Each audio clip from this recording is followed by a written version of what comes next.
Yes, it is another episode of Rugby Lives Here this Thursday evening. Thank you so much for joining us, and we really appreciate the support that you've given this particular segment over the past couple of weeks, and we will keep it going. We have Douglas Danapal, SRU Head of Commercial, PR and Communications, a regular on the show, and we always love having you. Thanks and for John having me, Lee, Duncan. former Singapore captain Hey. and current SEC player. Yep, that's right. Thank you for joining us Thank today. you for having us. And John, massive obviously for you to have captained the country back in the day. But let's go back a little bit in time. How did it all start for you?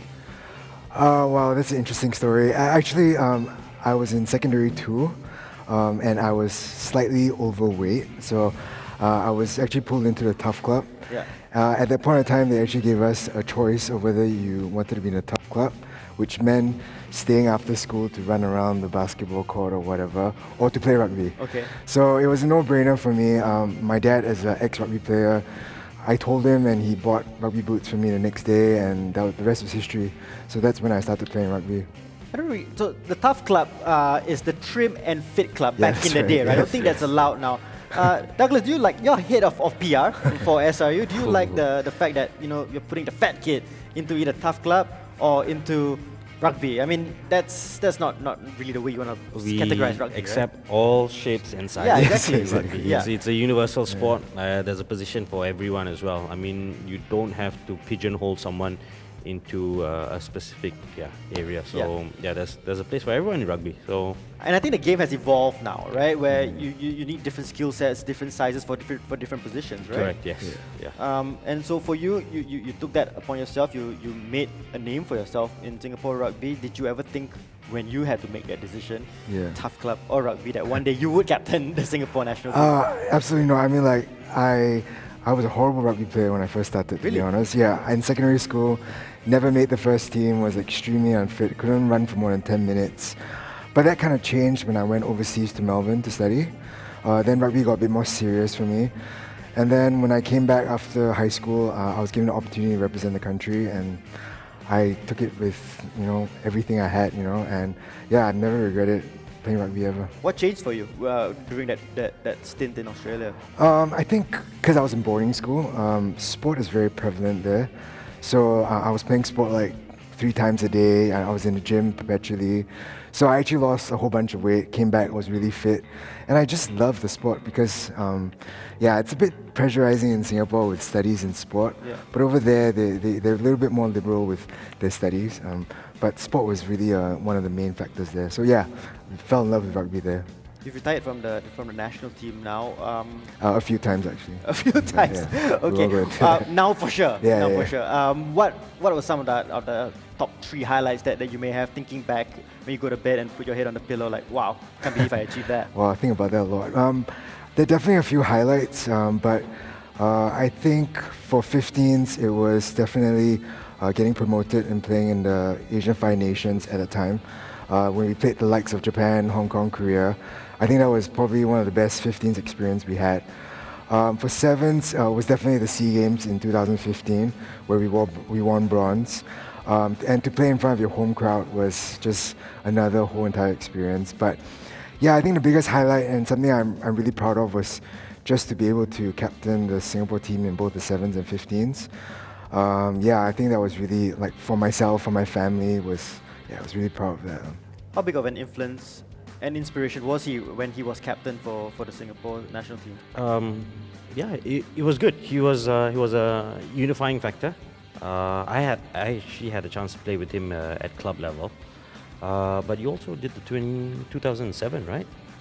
No, I didn't do No, that. I was okay. studying overseas. Yeah. But what he came back to do was he also came back to influence the players and support the coaching infrastructure and the team as well, as somewhat of a team manager also. So that was really good. And very rare nowadays you get someone that plays 7s and 15s and captain both the teams also. So John was someone that people looked up to as well. So yeah, and he's done good for himself now. So, Not many players can play 15s and 7s, so what made you so flexible? To be honest, it was really difficult. Like for 7s, we had to lose a lot of weight, and then for 15s, you had to bulk up. So every year, my body weight would just be fluctuating up and down. And I think it really did take a toll on the body. So in the later years, I did focus on 15s more. But I wouldn't say I'm very flexible. It's just having the grit to just represent Singapore at every possible thing you could do, right? So that was just what I decided to do. Yeah. Almost like an actor who needs to put on weight and lose weight for Yeah, a right, particular yeah. role. So yeah, that must have been tough on the body. So while you were playing for the national team, you were working. What were you doing during that period? So initially, I was actually helping my dad. We were running a subsidiary company in the fitness industry. So I was doing that when after graduating from university. But I was given an opportunity to train full-time for the SEA Games in 2015. So I decided to actually stop doing that and to focus on training, which absolutely no regrets doing that. Yeah. And so then when you stopped, you had to make a decision of going back to the family business or going to Advisors Clique. Well, how did that decision come about? Yeah, I mean, definitely it was a big decision. After playing rugby in 2015, I thought about going back to help my dad with the family business, but it was also very stressful to work in a family business. The then GM, George Danapal, which is Doug's brother, he actually knew my director, Lionel, and Lionel was actually looking for rugby players to join his business. So he set up an interview with me. I sat down with Lionel. I still remember it very clearly. He looked at my CV. He saw rugby and he saw charity work, and that was it. Okay. Then he offered me a job, and yeah, I mean, I never looked back since. It was really rewarding. So the first time I heard of the name Advisors Clique, I was thinking, oh, what is this exclusive club that's going on here? But what is Advisors Clique? What do you guys do? So Advisors Clique is basically we do insurance. I mean, that's just the main function we do. We are an agency that belongs to Great Eastern Financial Advisors. We are actually almost 1,000 men strong. Okay. So we're a really big agency. We are the biggest agency in Great Eastern. But individually, as a director group, I belong to Lionel's group, and we have a lot of rugby players in that group. I was kind of like the catalyst for rugby players to join because, yeah, after that we had quite a big influx of rugby players, which was really rewarding because then to Lionel, it kind of, his idea in his head of growing a rugby team in an insurance company actually came to fruition, so it was good, yeah. You guys have been working together for a bit, SRU and Advisors Clique. Yeah, even before all of this, Advisors Clique and SRU have been partners for close to 5 years now, 5 or 6 years. Yeah. And before John joined as well. So they were our insurance provider, plus they also did sponsorships, they did donations, they supported our events through the years. And when we needed something or support, Advisors Clique was always there for the union. And they also supported larger events. Unlike how you see in other countries or some professional countries, take for example Japan, where you have Seicom or Ricoh as a company and then having a rugby team. Here it's a little bit the other way around. So Lionel's forming his own rugby team slowly by taking our national team or ex-national team players and all other rugby players. So if there was a corporate sevens or corporate 15s, I'm pretty sure they would win. Plus having a poster boy like John, who was captain of the sevens and the 15s, going over there to be the poster boy or one of the poster boys for Advisors Clique, and in the form of, hey, you know what, rugby players, you need a job, it's available here, come over. If you're going through a mid-career change as well, so we've had some rugby players going through a mid-career change, and they've been part of the company now. You mentioned the support that Advisors Clique provides SRU. Can you expand a little bit on that? Okay, for example, once upon a time we had a tournament, a player was injured, and a heli evacuation was needed. Wow. Yeah. So, yes, all that was, luckily we had that support from Advisors Clique, and this was at some really, really weird time, and it needed to be approved, and they were available at, I think, 2 a.m. or 3 a.m. And it was overseas. Picked up the phone. Our representative actually responded and answered and said, "Go, get it done."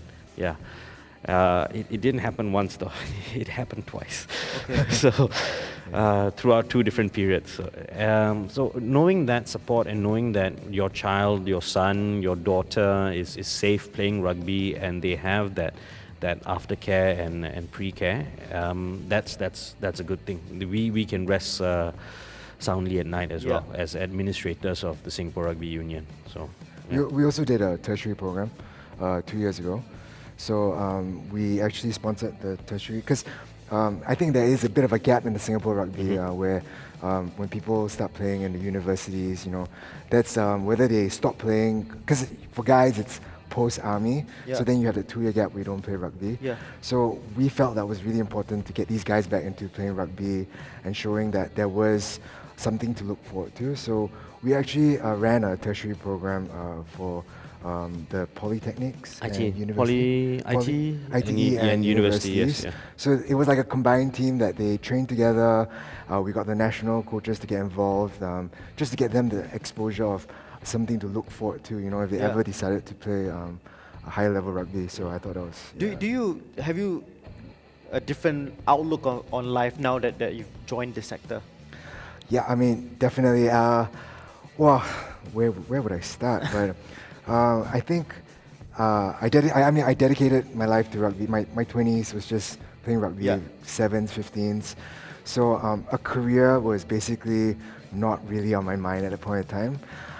Then when I stopped playing rugby and then I had to look for a career, I felt like I was disadvantaged at some things, not a lot of companies will look at you and look at your CV and say, oh, rugby, that's something we want in our company, right? So, I mean, if I could tell the rugby players, the younger rugby players now, is to think of something that you want to do, and while you're pursuing your sporting career, really think about like your after career as well. I think that's important for current athletes and myself as a former athlete as well. That when you go to a job and you say, "Oh, I was a professional," don't really care for that. What experience do you have in this particular field? So, for those who are watching and who may not know what they want to do post career, why is Advisors Clique the right place to go? Well, I mean, first of all, doing what we do is very meaningful. We give back a lot, so whether it's to Singapore Rugby or to charity, what we do is actually, it's very meaningful. But our job also allows a certain flexibility. Whether we still can train for rugby, like for example, if you need to go to the gym in the afternoon, right? A 9-to-5 job won't really allow you to do that.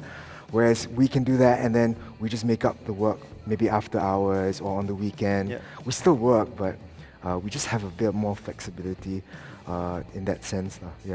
Well, I would love to go to the gym during the afternoon, but I just have decided not to go to. So no fault of the company here. John, thanks so much for joining us on this episode. Douglas, always welcome on Rugby Lives Here. Thank you everyone for joining us, and we'll see you next Thursday for another episode of Rugby Lives Here.